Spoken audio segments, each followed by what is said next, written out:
Shalom jemaat yang dikasihi Tuhan. Perenungan kebenaran firman Tuhan pada hari ini terambil dari Lukas 6 ayat 17 sampai 26 di bawah terang tema iman yang teguh melampaui batas dan berbahagia. Bapak Ibu Saudara sekalian, sekarang kita telah tiba di tanggal 13 bulan Februari 2022. Dan itu berarti bahwa besok kita akan tiba di suatu hari yang sering dikenal dan selalu dikenal sebagai Hari Kasih Sayang atau Valentine Day.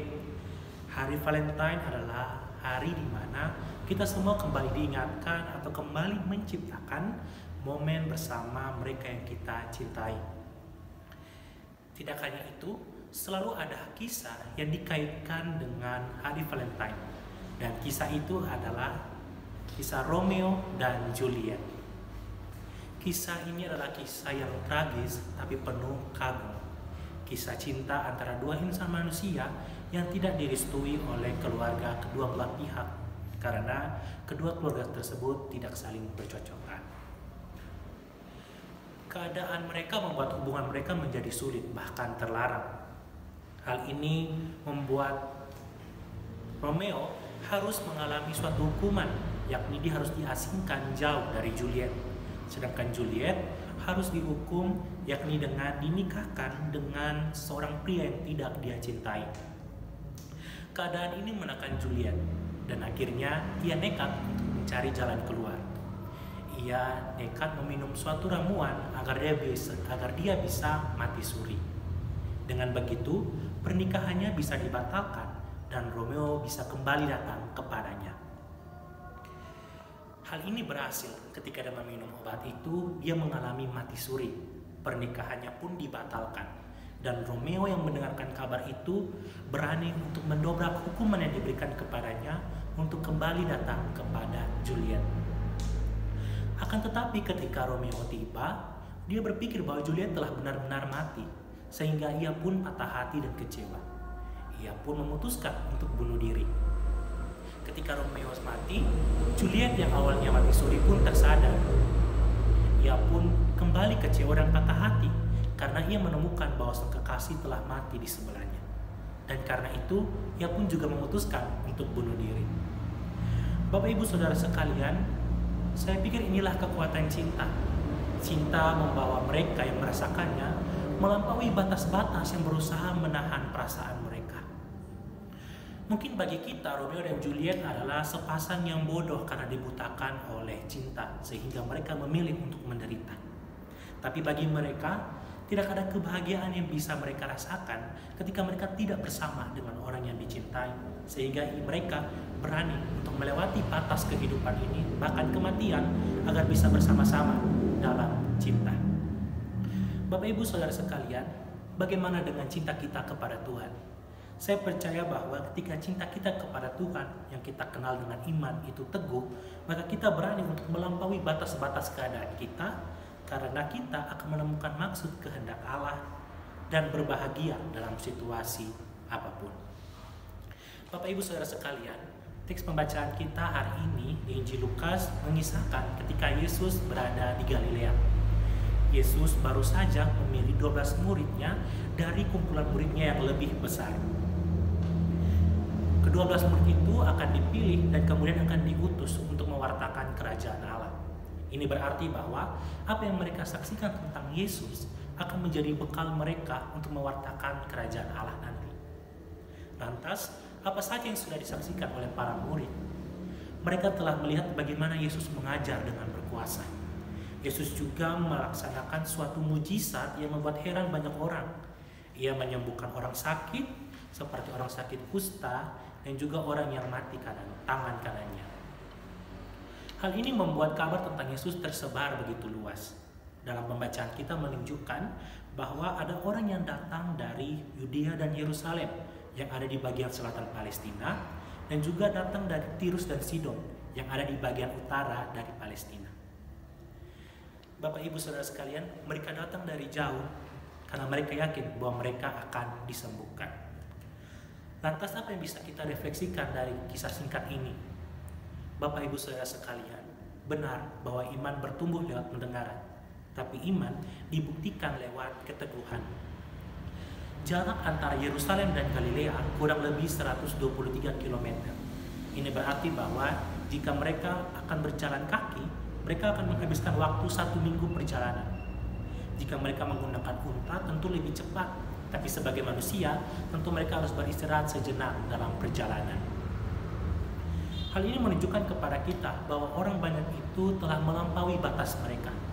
Jarak yang begitu jauh antara kota mereka dan Galilea tidak menghentikan semangat mereka dan iman mereka untuk datang kepada Yesus dan meminta kesembuhan daripadanya. Cerita tidak sampai di situ, Bapak Ibu Saudara sekalian. Yesus kemudian memandang muridnya dan seolah-olah ingin mengatakan sesuatu yang lebih dalam lagi tentang keteguhan iman. Hal yang menarik adalah karena pernyataan Yesus kepada para muridnya berisi keterangan-keterangan yang saling bertentangan.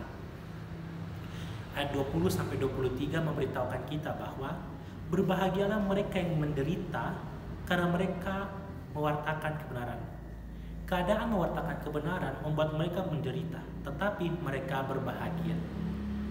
Bagaimana seseorang bisa berbahagia dalam penderitaan? Saya punya beberapa catatan yang merupakan hasil refleksi saya untuk menjawab pertanyaan tersebut. Yang pertama adalah karena mereka tidak lagi membingkai berkat Tuhan hanya pada hal-hal yang menyenangkan dan memuaskan saja. Kata berbahagialah yang terulang pada pembacaan kita dapat juga diterjemahkan sebagai diberkatilah. Dan ini berarti bahwa keadaan penderitaan yang dialami oleh orang-orang benar adalah sesuatu yang diizinkan Tuhan untuk terjadi. Sehingga berisi maksud-maksud Tuhan di dalamnya. Bagian mereka adalah kemudian mencari maksud-maksud Tuhan dalam penderitaan tersebut. Tuhan tidak hanya ingin memberkati kita dengan kesenangan, kesehatan, dan kepuasan. Tuhan juga ingin memberkati kita lewat sakit, lewat kegagalan, dan lewat kerugian. Karena dalam segala situasi kehidupan kita, Tuhan punya maksud bagi kita. Sehingga ketika kita menghadapi penderitaan, kita tidak meninggalkan Tuhan, tapi mau melampaui penderitaan itu dengan menemukan maksud Tuhan. Alasan kedua kenapa bisa berbahagia sebagai orang benar dalam penderitaan, karena ada pengharapan. Seruan berbahagialah berdimensi waktu saat ini, sedangkan situasi yang mendatangkan kebahagiaan baru akan terjadi nanti di masa depan. Ini berarti bahwa kebahagiaan itu datang lewat pengharapan sesuatu yang akan terjadi di masa depan. Para murid ketika memberitakan kebenaran firman Tuhan, memberitakan kerajaan Allah, mereka akan mendapati banyak sekali penderitaan. Tapi mereka harus terus berpengharapan kepada Tuhan.